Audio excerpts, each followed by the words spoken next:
1.0 कराया था, जो हमने यूनिवर्सिटी के यूजीसी ऑडिटोरियम में ऑर्गेनाइज़ किया था। इस बार वक्त कम था ऑर्गेनाइज़ करने के दरमियान, सिर्फ 4-5 रोज़ हमें मिले थे, जिसमें हमें सारे पार्टिसिपेंट्स को भी रजिस्टर करना था, ऑडियंस को भी रजिस्टर करना था, और हमें एक दिन मिला था जो हम अंग्रेज़ी तारीख के हिसाब से नया साल जिसको कहते हैं। तो आज वो दिन था, तो ये था कि चलिए कुछ खुशियाँ बांट ली जाएंगी, और इसका मकसद भी यही था कि आपस में एक छोटा सा इंटरेक्शन हो जाएगा, और जो हमारे अलीगढ़ शहर के जो आर्टिस्ट हैं वो थोड़ा और निखर कर आएंगे। क्योंकि अभी आप लोग ज़्यादातर लोग ये समझते होंगे कि अगर हम जो ये यहाँ पर सर्टिफिकेट दे रहे हैं इसकी कोई वैल्यू नहीं है, तो मैं आपको बताना चाहता हूँ कि ये जो ज़ुबैरी वेलफेयर सोसाइटी है, ये गवर्नमेंट के जो रजिस्ट्रेशन होते हैं वहाँ रजिस्टर्ड है, और इसकी उतनी ही वैल्यू है जितनी और सर्टिफिकेट्स की होती है। तो यहाँ से जो भी जीतेगा, आज रिजल्ट्स मेरे हाथ में हैं, हमारे जजेस ने अपने रिजल्ट्स दे दिए हैं, रिजल्ट्स मेरे हाथ में हैं। अभी कुछ ही लम्हे बाद मैं रिजल्ट को अनाउंस करूँगा, लेकिन उससे पहले मैं चाहता हूँ कि कुछ चीज़ें मैं आपको बता दूँ जो आप चाहे मेरा परफॉर्मेंस समझ लीजिए स्टोरी टेलिंग का, लेकिन जो स्ट्रगल हमने किए हैं वो मैं आपको मैं सोचता हूँ कि मैं बता दूँ। आप यकीन जानिए, जब मैं एक छोटे से कस्बे, जो भी एक भाई ने बताया था परफॉर्मर थे हमारे अख्तर भाई, अख्तर नाम है ना, फ़कर भाई, तो उनके कस्बे के बराबर में ही हमारा कस्बा है इस्लाम नगर, वहाँ से मेरा ताल्लुक़ है, वहीं से मेरी स्कूलिंग है। मैं पहले छोटा जब था तो मैं हमारे चाचा का स्कूल था, वहाँ से मैंने स्कूलिंग की 2nd क्लास तक। हाँ, जब मैं छोटा था तो मेरा एक वो था कि मैं जब स्टेज पे चढ़ा करता था, जब मैं स्टेज पर जाया करता था, तो मुझे खूब याद है मैं उस वक्त 1st या 2nd क्लास में था, और मेरा मुकाबला शेर व शायरी में ही हमारे 8th क्लास के एक बहुत अच्छे शायर थे हमारे स्कूल में, उनसे था। और आप यकीन जानिए, बीच स्टेज पर वो एक रैंडम मुशायरा हुआ था, वो बीच स्टेज पे उन्हें छोड़ के जाना पड़ा था। जब मैं 1st क्लास में था, वो 8th क्लास में थे।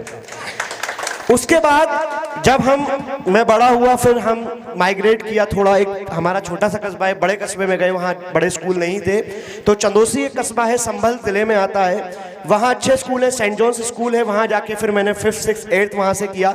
हमारी इंग्लिश हमेशा से कमज़ोर रही, लेकिन इतनी भी कमज़ोर नहीं है कि सामने वाले को समझ ना पाए, या बोल नहीं सकते, फ्लुएंसी नहीं है, वो बात अलग है, लेकिन समझ सब आता है। तो मैं ये बता रहा हूँ कि हमारी स्कूलिंग जो है इतनी अच्छी नहीं रही थी जो हम चीज़ों को बहुत जल्दी समझ लें, लेकिन हमने, वो कहते हैं ना कि जो बैक बेंचर होते हैं वही आगे जाते हैं। मेरे क्लास के जितने भी टॉपर्स थे, मुझे नाम से याद है, चाहे मैं नाम नहीं ले रहा, लेकिन बहुत सारे टॉपर्स थे, तो वो आज जो है, कोई यकीन जानिए किसी की सब्जी की दुकान है, कोई अपने अब्बा की परचूनी की दुकान पे बैठता है, कोई किराना स्टोर पे बैठता है, किसी का वेल्डिंग का काम है। मैं अपने क्लासमेट्स की बता रहा हूँ, सेंट जेम्स स्कूल की आज, और मैं अपने स्कूल में एवरेज स्टूडेंट था, और आज अल्हम्दुलिल्लाह मेरे अंदर एक जज्बा था, एक लगन थी कि मुझे कुछ करना है।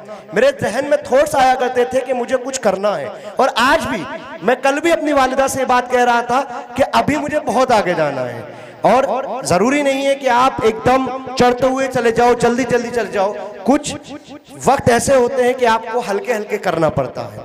और आप यकीन जानिए, एक बात और मैं आपको बताना चाहता हूँ कि मुझे कभी भी, मेरा शौक, लोगों के शौक होते हैं कि बड़े घर हो, बड़ी गाड़ियाँ हो, बड़े बड़े फ़ोन हो। आप यकीन जानिए, ये मेरा फ़ोन है, हालत देखिए, ये मेरा फ़ोन है। ऐसा नहीं है कि मैं फ़ोन नहीं खरीद सकता, मैं चाहूँ, मैं अपने वालिद से कहूँ, हम जमींदार फैमिली से हैं, मैं अपने वालिद से कहूँ, मेरे वालिद, ये एक किस्सा और बीच में बता देता हूँ। मेरे वालिद अभी कुछ रोज पहले मुझे कार दिलाने वाले थे, स्कॉर्पियो।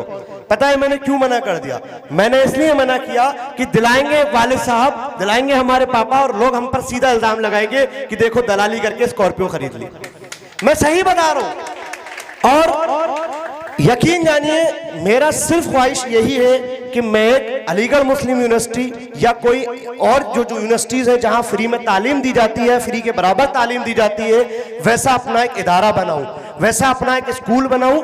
और जो गरीब बच्चे हैं, अभी भी हमारे एनजीओ में 40 बच्चे एनरोल्ड हैं, जिनके फादर किसी की मजदूर है, किसी के रिक्शा चलाते हैं, किसी के ऑटो चलाते हैं, वो बच्चे बिल्कुल फ्री में पढ़ रहे हैं, उनसे कोई भी फीस हम लोग नहीं लेते हैं। और ये हमारी टीम जो बैठी हुई है, सब लोग इरम हो, शगूफी हो, या उमरा हो, फलक हो, साहिब हो, अमान हो, ये लोग उन बच्चों को बिल्कुल फ्री में रोज के 2 घंटे आकर देते हैं। हम लोग आपस में शफल कर लेते हैं, 2-2 दिन करके पढ़ाते हैं। अभी नए हमारे साथ जुड़े हैं, क्या नाम है तुम्हारा, सुहेल, फिजा हो, तो हम लोग आपस में बच्चों को खुद पढ़ाते हैं। हम कोई किसी को सैलरी नहीं देते, वॉलंटियरिंग करके आपस में पढ़ाते हैं। 40 बच्चे एनरोल्ड हैं, रोज 20-22 बच्चे अल्हम्दुलिल्लाह आते हैं।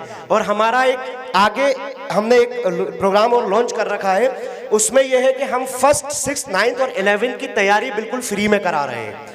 किसकी? यूनिवर्सिटी का जो एंट्रेंस होता है, चाहे वो एमयू का हो, जेएनयू का हो, जामिया का हो, बीएचयू का हो, जहां भी एंट्रेंसेस होते हैं उसकी तैयारी हम बिल्कुल फ्री में कराएंगे। लेकिन उन बच्चों को कराएंगे जो बच्चे हमारा टेस्ट क्वालिफाई करेंगे। तो हम एक टेस्ट कराने जा रहे हैं 25 जनवरी को। तो आपकी नज़र में अगर ऐसे बच्चे हो, तैयारी करना चाहते हो, तो वो रजिस्टर कर सकते हैं। दूसरी चीज़, हमारा सिर्फ मकसद और मिशन यही है कि हम किसी भी तरीके को अपने समाज को, एनजीओ का मतलब ही यही होता है कि आप अपने आसपास के जो लोग हैं, जो चाहे वो किसी भी कम्युनिटी से हो, किसी भी धर्म से ताल्लुक़ रखते हो, किसी भी जात, बिना जात पात का भेद किए हुए, बिना ये देखे हुए कि इसका नाम क्या है, ये किस तबके से आता है, ये किस रिलीजन से आता है, ये किस धर्म से आता है, बिना ये सोचे हुए अगर आप उसको फायदा पहुंचा रहे हो तो आप वाकई एक अच्छे इंसान हो और आप हकीकत में एक सच्चे मुसलमान हो, अगर आप उसको फायदा पहुंचा रहे हो। तो बस हमारी एनजीओ का मकसद यही है। हम आप भी देखते हैं, हमारी टीम सर्वे भी करती है, जो लोग गरीब हैं, हम ब्लैंकेट्स भी डोनेट कर रहे हैं और अपना ऑल क्लोथ्स भी डोनेट कर रहे हैं। तो जितना हमसे बन पा रहा है हम कर रहे हैं। और ये प्रोग्राम भी, जो इवेंट रखा है, वो भी इसलिए रखा गया है कि यहाँ पर जो टैलेंट है वो निखर कर आए और जो बच्चे करना चाहते हैं, जो लोग आगे बढ़ना चाहते हैं, वो आगे बढ़े। बस मैं आखिरी जो है अपनी बात ख़त्म करता हूं और रिजल्ट अनाउंस करना चाहता हूं। और मैं चाहता हूं कि यासिर भाई आए और हमारे सबसे पहले जो सिंगिंग और स्टोरी, हमने 3 कैटेगरी कही थी, स्टोरी टेलिंग, सिंगिंग और पोइट्री और